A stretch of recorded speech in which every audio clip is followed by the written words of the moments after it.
Bonjour à tous et bienvenue sur la chaîne Astro. Ce mardi 25 octobre 2022 aura lieu un événement astronomique rare, à savoir une éclipse de soleil. Et ce sera la dernière visible avant le 29 mars 2025 pour ce qui est donc des observateurs habitant en Europe. Donc quasiment 3 ans de disette à partir de cette éclipse, clairement il ne faut pas la manquer. Alors une éclipse de soleil, bien évidemment, c'est dangereux à observer, mais ça peut être quand même assez spectaculaire, en particulier si on l'observe avec des instruments adaptés qui permettent de voir des phénomènes quand même assez sympas, puisque le soleil, rappelons-le, c'est une boule de plasma en fusion et il peut se passer justement des choses pendant les quelques 2 heures d'observation auxquelles nous aurons droit pour cette éclipse. Et donc aujourd'hui, je vous propose un guide voilà, de A à Z, tout ce qu'il y a à savoir pour observer cette éclipse, aussi toutes les erreurs à ne pas faire, accompagné de mon fidèle télescope de 400 mm qui est actuellement là configuré pour de l'observation du ciel profond, exactement ce qu'il ne faut pas faire si on veut observer une éclipse de soleil. Donc bref, nous allons parler des considérations de sécurité, de ce que nous allons pouvoir voir, de la façon de pouvoir l'observer en sécurité, bien évidemment c'est absolument fondamental. Qu'est-ce que c'est qu'une éclipse, comment une éclipse se produit, et effectivement tous les petits accessoires et les filtres qu'il vous faut pour pouvoir observer cette éclipse en sécurité. Sachant surtout quand même que cette éclipse, nous allons pouvoir l'observer ensemble sur la chaîne Astro en tant que live. Nous serons au moins 4-5 astronomes amateurs à pouvoir au moins vous fournir des images. On va essayer de se jouer de la météo et surtout voilà, de pouvoir vous présenter ce phénomène quand même assez sympa. Bref, tout ce qu'il y a à savoir pour observer cette éclipse du 25 octobre 2022 et c'est maintenant sur la chaîne Astro.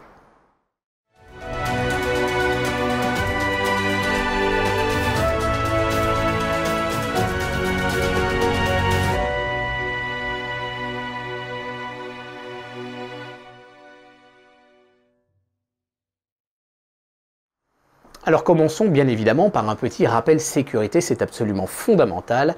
L'observation du soleil est extrêmement dangereuse. Faites ce que je dis mais pas ce que je fais. Voilà, danger, voilà ce qui peut se passer sur un appareil photo numérique avec un simple objectif d'appareil photo. Laissez quelques minutes en direction du soleil, tout a fondu, tout a explosé. Je vous renvoie, alors bien évidemment, ne faites pas comme notre ami Donald, mettez des lunettes solaires, par exemple, spécial éclipse. Alors il convient de vérifier si elles sont en bon état, bien évidemment. Alors, techniquement, clairement, on ne va pas braquer un télescope comme ça sans protection. On n'utilisera pas non plus ces petits filtres solaires qui sont excessivement dangereux. Je viens de vous sortir un épisode sur le sujet où je l'ai fait exploser. Alors vous allez me dire, tu l'as fait exploser sur un télescope de 400 mm de diamètre. C'est exact, mais sachez que sur des télescopes beaucoup plus petits, comme des télescopes de 115 mm de diamètre, ça explose également. C'était conçu à l'époque pour des télescopes de 30, peut-être 40 ou 50 mm de diamètre, grand maximum, mais je peux vous dire que ces filtres-là peuvent exploser très rapidement. N'utilisez pas ça. On utilise en fait ce qu'on appelle des feuilles astrosolars. C'est ceci. Celle-là, c'est pour ma 61 EDPH, ça vient se ficher à l'entrée du télescope. Et puis, vous pouvez monter en diamètre avec celle-là, par exemple. Ça, c'est pour mon télescope de 200 mm. Et on veillera à vérifier que ce ne soit pas piqué. Là, c'est un petit peu endommagé, mais ce n'est pas piqué pour autant. On est vraiment dans la limite. Alors, pour de la photo, il n'y aura pas de danger, voilà. Notez également qu'il existe 2 niveaux de luminosité de ces filtres. Donc, les OD 5.0 et les OD 3.8 et pour ça je vous renvoie sur mon épisode Observer le soleil en sécurité. Vous aurez tous les conseils et toute la démonstration surtout justement par rapport à ces filtres là, comprendre un petit peu qu'est-ce que signifie cette notion de OD, à ne pas confondre avec la notion de ND pour des filtres par exemple pour les appareils photo numériques, enfin pour les objectifs d'appareils photo. Donc bien évidemment ne braquez pas le soleil avec un télescope comme ça et pas bien évidemment non plus avec un chercheur réticulé. On va en parler tout à l'heure. Donc effectivement, si je vous dis éclipse, vous allez tout de suite penser à ça, à savoir une éclipse totale de soleil. Phénomène absolument magnifique, où on peut voir effectivement des protubérances solaires, mais on peut voir également la couronne solaire, beaucoup plus difficile à observer. Les protubérances, on peut quand même malgré tout, donc c'est ce que vous voyez en rouge autour du soleil, on peut les observer avec soit un coronographe, soit avec une lunette ou un télescope en hydrogène H-alpha, et ça vous avez déjà des épisodes sur la chaîne à ce sujet. En fait, il existe trois types d'éclipses solaires, à savoir les éclipses totales, les éclipses annulaires et les éclipses partielles. La dernière fois que nous avons observé une éclipse ensemble, c'était le 10 juin 2021 et c'était une éclipse annulaire. La raison était laquelle? Eh bien, tout simplement parce que la Lune était un petit peu plus loin que d'habitude de nous. Et donc en fait, on se trouvait dans une situation où le diamètre apparent de la Lune était plus petit que le diamètre apparent du Soleil, et donc on allait aller sur une éclipse annulaire. Alors bien évidemment, ça c'est quand on est sur la trajectoire proprement dite, l'ombre portée de la Lune sur la Terre. Sinon, nous avons droit à ce qu'on appelle une éclipse partielle, et c'est ce que vous avez sur la droite, et c'est ce que nous aurons ce 25 octobre. Donc voilà ce que donnent à peu près les différentes phases d'une éclipse totale de Soleil, les différentes phases d'une éclipse annulaire de Soleil, et là, bien évidemment, nous serons dans une éclipse partielle, puisque nous ne sommes pas sur cette partie qu'on appelle l'ombre projetée de la Lune sur la Terre. Si vous n'êtes pas dessus, vous ne pouvez pas voir d'éclipse totale. Et si jamais la Lune est trop loin, bah, c'est une éclipse pénombre, une éclipse partielle, et vous êtes simplement dans une zone de pénombre, mais par le pourtour de la Lune.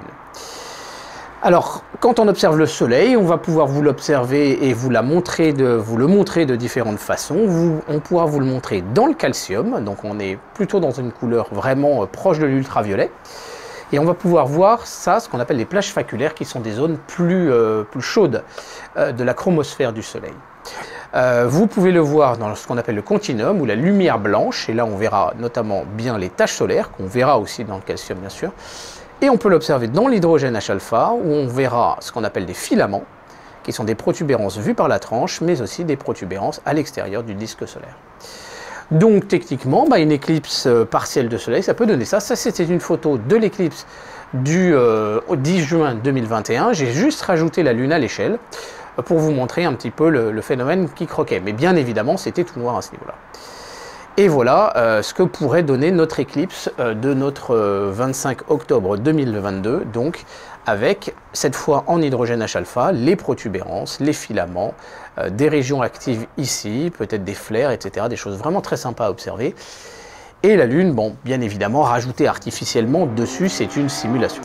Simulation donc, parlons-en. Voici une première simulation basée tout simplement l'animation des photos de l'éclipse du 10 juin 2021. La même chose, mais cette fois avec la Lune rajoutée dessus, on se représente mieux mentalement ce qui s'est passé. Et voici maintenant une simulation de ce qui va se passer ce 25 octobre 2021. Ça va être quand même assez sympa. Et notez que pendant cette animation, justement, pendant à peu près 2 heures, eh bien, le Soleil fluctue, évolue. On peut déjà percevoir, mais il va falloir zoomer un petit peu, sa rotation sur elle-même. Et puis on pourra voir justement des phénomènes qui se passeront dans ces différentes régions actives ou dans les protubérances qu'il y a autour. Donc c'est quand même quelque chose d'assez sympa à pouvoir voir. Et c'est l'intérêt justement de pouvoir observer cette éclipse ensemble, en live, de pouvoir observer un petit peu ça. Maintenant parlons des zones et des horaires d'observation justement. En fait, voici la projection sur une carte donc de l'ombre de la Lune sur la Terre, et vous pouvez voir qu'elle va concerner du coup l'Europe, et principalement l'Europe du Nord, mais également le Moyen-Orient et le début de l'Asie, voilà la proche Asie, et un petit peu voilà le Maghreb, mais ça va être vraiment pas beaucoup. En Algérie, en Tunisie par exemple, mais on aura une petite salutation amicale pour nos amis marocains qui ne pourront pas voir cette éclipse, donc partielle de Soleil. Alors voilà ce que ça donne moi avec une vue plutôt Google Maps là, et voilà un petit peu les zones de projection donc de la zone. Alors notez que voilà, notez un petit peu cette trajectoire. Alors comprenez que l'ombre va se déplacer de gauche à droite. Et voici donc une animation effectivement de la trajectoire de l'ombre, plutôt de la pénombre de la Lune sur la Terre, et au fur et à mesure aussi la rotation de la Terre sur elle-même fait que le début de l'éclipse peut être visible pour certaines régions, mais ne sera pas visible au niveau de la fin ou inversement. Voici donc ensuite une carte interactive donc de l'Europe et en fait du monde, hein, on peut se déplacer dessus, qui va nous permettre de pouvoir avoir les horaires, donc en heure locale en toute logique, Donc par exemple 11h12 pour Paris au début et 12h54 à la fin, avec donc un pourcentage de masquage du soleil par la lune de 13%. Si on va par contre à Lille, eh ben, ce sera un petit peu mieux, ce sera plutôt 17%. Vous voyez, du côté de Strasbourg, alors bon là il a été cliqué en Allemagne, mais on sera même aux alentours de 19%. En Suisse par exemple à Munich, là ça va commencer à devenir vraiment intéressant, 23%. Et par contre, par exemple à Brest, c'est quand même beaucoup moins intéressant avec 6%. Si on va du côté de Bayonne par exemple, c'est 2,53%. Vous voyez, il va falloir se situer au nord-est. Et en Angleterre, par exemple à Londres, ce sera 15%. À Oxford, ce sera quasiment équivalent, voilà, à 14%, etc., etc. Donc nous serons plusieurs astronomes amateurs pour essayer de se jouer de la météo, parce que bien évidemment, une des difficultés, ce sera la météo. Et puis, plus on montera vers le nord, mieux ce sera. Par exemple, là, du côté de, alors si je ne me trompe pas, voilà, de Hambourg, en Allemagne, on sera à 29%. De masquage du soleil par la lune, ça commencera à devenir beaucoup plus intéressant. Je vous mets le lien de cette carte interactive dans la description. Vous verrez, c'est quand même très très pratique. Alors maintenant que nous avons ça, continuons un petit peu avec un petit peu de théorie quand même. Comment se produit une éclipse? Alors comment se produit une éclipse? C'est quelque chose de bien évidemment connu. La lune tourne autour de la Terre et donc bien évidemment, comme personne ne produit de véritable lumière propre, de très très petites exceptions près, mais qu'en réalité c'est le soleil qui illumine tout le monde dans le système solaire, et bien quand vous êtes derrière, vous vous retrouvez dans l'ombre ou dans une zone de pénombre ou d'anti-ombre.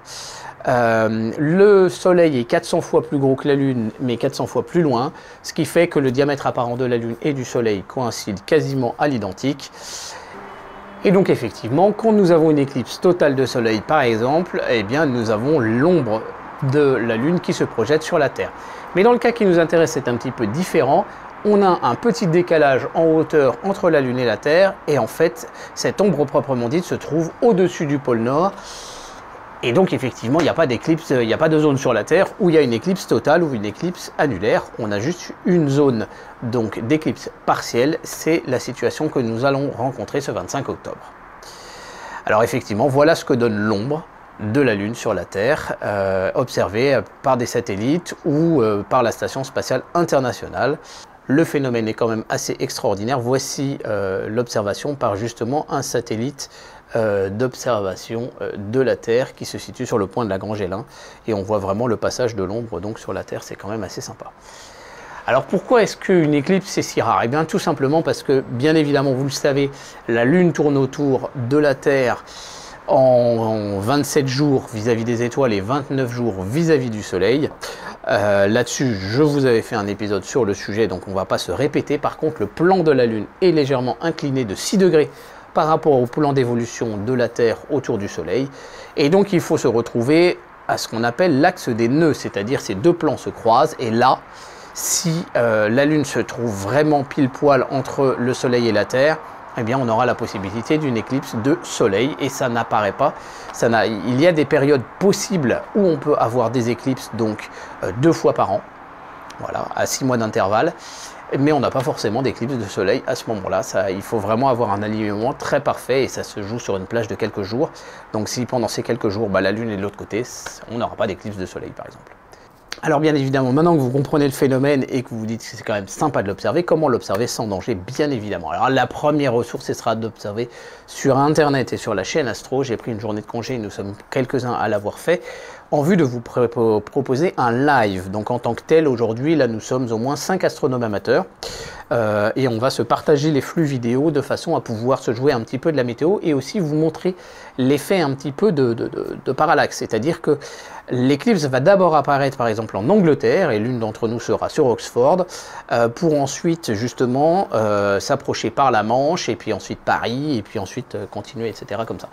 Donc en fonction de la météo, je ne sais pas où je serai, peut-être que je serai à Paris, peut-être que je serai à Lille, peut-être que je serai, je ne sais pas, plus vers l'est de la France. Si vous avez du matériel adapté pour l'observation du soleil et vous avez suffisamment d'expérience, eh bien pourquoi pas nous rejoindre dans ce dispositif. Dans ce cas-là, je vous invite à nous rejoindre sur le serveur Discord de la communauté Astro, et puis on va voir pour s'organiser un petit peu. Mais en tout cas, par contre, vous pourrez bien évidemment venir l'observer avec nous.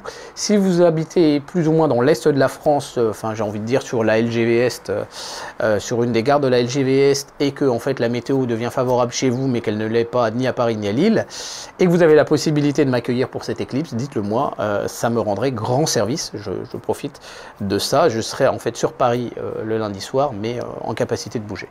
Voilà. Donc on va utiliser éventuellement des lunettes solaires, des jumelles solaires, des instruments avec des filtres astro-solars ou des instruments désaluminés, voilà, des instruments de projection. Bref, on va répondre à toutes vos questions par rapport à ça. Donc bien évidemment, on commencera par éviter ces petits filtres que je vous ai montrés. Ultra dangereux, ne faites pas ça chez vous, c'est ultra dangereux. Donc je vous ai sorti un épisode, voilà, j'ai voulu frapper un petit peu les esprits, bien évidemment, voilà, on est obligé de faire un peu de putaclic sur internet, il faut pas s'en cacher. Il y a encore des accidents aujourd'hui, ces filtres sont encore vendus malheureusement sur Amazon, sur AliExpress. C'est dommage, il n'y a pas de bouton signalé pour dire ce produit-là devrait être retiré de la vente. Voilà, c'est un peu dommage. À éviter également ceci, à savoir un filtre de pleine ouverture proposé par Celestron pour ces télescopes de type Schmidt-Cassegrain. Je l'ai essayé, très sincèrement, et j'ai été très déçu de la qualité. On n'est absolument pas du tout dans la qualité d'une feuille astro-solar. L'image manque cruellement de piqué, et j'ai demandé à des experts qui m'ont bien confirmé que ce modèle de filtre, qui pourtant n'est pas un, je ne crois pas que ce soit un filtre en verre, ces modèles de filtre n'étaient pas très bons, c'est de l'aérogel ou un truc comme ça. J'ai eu vraiment confirmation qu'ils n'étaient pas très bons. Évitez ça et prenez vraiment des filtres astro-solars, je vais vous montrer un peu de quoi il en retourne. Dans les instruments abordables, bien évidemment les petites lunettes, les jumelles Lunt, ou bien justement un projecteur de solaire qui va vous montrer le soleil sur un écran. C'est complètement sécurisé ce truc là, ça coûte pas très cher, vous voyez, donc c'est vraiment assez sympa à utiliser. C'est pas extraordinaire mais ça marche. Les filtres astro-solars coûtent pas très cher, vous voyez, 16 €, 34 € pour un OD 3.8, ça c'est pour la photo, mais en OD 5 pour l'observation. Vous voyez, bon là on est sur des feuilles de 140 par 155 mm, donc c'est une petite feuille qui suffira pour pas mal d'instruments. Si vous devez monter en diamètre, il faudra prendre des feuilles un peu plus grandes, mais voilà, ça existe chez Bader, c'est remarquable et il n'y a pas de souci avec ça. Voilà un peu le type de montage que l'on peut réaliser sur un 150-750 ou un 200 par 1000, je crois. Ça c'est sur un télescope de Maksutov 90. Il y a moyen de se bricoler un support, il n'y a pas de souci. Vous avez même un tutoriel sur la chaîne Astronomie à les lunettes de Laurent. Ensuite vous avez des modèles qui sont déjà montés, vous voyez, qui sont coupés un petit peu par un pan parce que ça peut se mettre sur une paire de jumelles. Donc en fait vous en achetez deux, vous les mettez sur les deux côtés de la paire de jumelles, et on vous donne des diamètres. Alors regardez bien les spécifications parce qu'en fait il y a des plages de diamètre qui correspondent aux 3 taquets. Je vous ai fait une démonstration donc dans un épisode justement sur les instruments qui étaient présents, les différents instruments solaires qui étaient présents aux rencontres des observateurs solaires. Je vous fais une démo de ça, et donc vous voyez, regardez-le, ce sera plus clair pour vous. Donc en fait au fur et à mesure que vous allez monter en diamètre, forcément ça va monter un petit peu en prix, mais ils sont déjà montés, et puis vous avez d'autres marques également, donc il y a plein de possibilités. Vous avez des petits chercheurs solaires très utiles que l'on peut trouver dans le marché, mais des petits chercheurs solaires vous pouvez également en imprimer. Donc je vous mets le lien vers un STL que j'ai créé donc, et qui se trouve sur Thingiver. C'est ce petit chercheur. Là j'ai une nouvelle version qui est en cours de validation. Dès que je l'ai validée, je la mettrai aussi dessus. Ça s'imprime en 2 heures à peu près, et ça marche super bien. Vous mettez ça en lieu et place de votre chercheur optique traditionnel, et en fait ça vous fait un petit réticule par projection, et ça marche super bien. C'est pas fragile du tout, donc c'est l'idéal. Il existe également des filtres d'amélioration. Alors toujours derrière une feuille astro-solar, on utilisera par exemple un filtre Continuum en photo en observation, le Bader Continuum, ou éventuellement le filtre Calcium de chez Bader, mais qui ne se trouve pas plus actuellement. D'après ce que j'ai vu, il semblerait y avoir une rupture. Faut peut-être contacter Bader directement, mais en tout cas c'est un filtre qui est excellent, que moi j'aime beaucoup. C'est pas strictement un calcium, mais franchement c'est très sympa. Donc voilà, tout ça, ça se trouve dans tous les magasins qui vont bien. Alors quelques conseils pour la photographier cette éclipse, en fait c'est pas très compliqué. Vous avez votre filtre. OD3.8 pour la photo, mais OD5 ça marche très bien également. Veillez à ne pas mettre des ISO trop élevés, à mettre un temps de pause assez court quand même. Dans l'absolu, vous voyez, quand on photographie le soleil, on est 2-3 millisecondes. Donc vous voyez, vous êtes à 1/300e de seconde à peu près. Et on arrive à faire des bonnes photos avec ça. Et vous avez tous mes tutoriels sur la chaîne. Vous avez une playlist complète sur l'observation, la photo du soleil.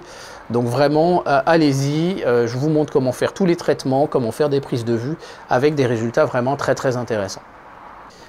Enfin, la dernière question que vous allez me poser, où acheter ce matériel? Eh bien, vous avez tout plein de magasins en France sur lesquels vous pouvez vous rendre pour pouvoir trouver ce type de filtre. C'est la raison pour laquelle je vous sors cet épisode une bonne dizaine de jours avant l'éclipse. Comme ça, vous avez éventuellement la possibilité de faire commande et de recevoir votre filtre à temps. En tout cas, c'est ce que je vous souhaite. En tout état de cause, vous pourrez suivre l'éclipse sur la chaîne Astro. Et donc contactez-nous sur le Discord si vous avez la possibilité éventuellement de nous proposer un flux vidéo. Et en tout cas, vous pourrez prendre aussi un petit peu des photos. Alors, notez quand même une chose, hein. Vous amusez pas à braquer simplement un smartphone comme ça, voire le laisser sur un pied et filmer, parce que la lumière du soleil, même sur un capteur de smartphone, peut commencer à l'endommager. Alors une photo juste prise comme ça ira, mais rester de façon un petit peu plus soutenue, c'est quand même à déconseiller. Bien évidemment, si vous avez une feuille astrosolar, etc., vous pouvez prendre un support à mettre sur votre oculaire et prendre un smartphone. Mais en tout cas, tout ça, cette éclipse, on pourra la regarder ensemble. J'espère donc que cet épisode vous aura plu. Vous avez toutes les billes maintenant pour observer cette éclipse. Donc rendez-vous aux alentours de 10h, 10h30 sur la chaîne Astro pour observer ensemble cette éclipse. Notez une chose, nous aurons peut-être, en tout cas il m'a donné un accord de principe, un invité de marque pour commenter cette éclipse avec nous. Je ne vous en dirai pas plus pour le moment, mais sachez que c'est une référence mondiale dans le domaine de l'astronomie solaire, quelqu'un qui pourra vraiment répondre à vos questions. Et un des objectifs que j'ai dans le cadre de l'observation de cette éclipse, c'est de vous parler un petit peu de notre étoile, justement. Qu'est-ce que l'on observe? C'est quoi les taches solaires? C'est quoi les filaments? C'est quoi les protubérances? C'est quoi les éruptions solaires? C'est pas forcément la même chose. Il y a beaucoup de choses à voir en fait. Et comme on aura plus de 2 heures, sans doute 3 heures, pour observer le soleil ensemble avec des instruments adaptés, des instruments H-alpha, des instruments calcium, etc. On va pouvoir essayer d'observer ensemble justement des variations. Et puis après, bien évidemment, on traitera toutes ces photos pour faire une animation et pour essayer de recommander ça à travers un épisode justement qui sera avec un peu plus de recul et surtout des traitements qui permettront d'avoir encore plus de détails. Allez, n'hésitez pas à partager cet épisode autour de vous. Je vous donne rendez-vous donc sur la chaîne Astro à partir environ de 10 heures sur la chaîne Astro. Et puis d'ici là, n'hésitez pas à nous rejoindre sur le Discord de la communauté Astro. Les liens de tout ce dont nous avons parlé se trouvent en description. Et surtout, prenez soin de vous, ne prenez pas de risque à observer le soleil. Et rendez-vous dans la playlist sur l'observation du soleil et la photo du soleil. Vous avez tout ce qu'il vous faut. Et je vous dis à très bientôt sur la chaîne Astro. Merci, au revoir.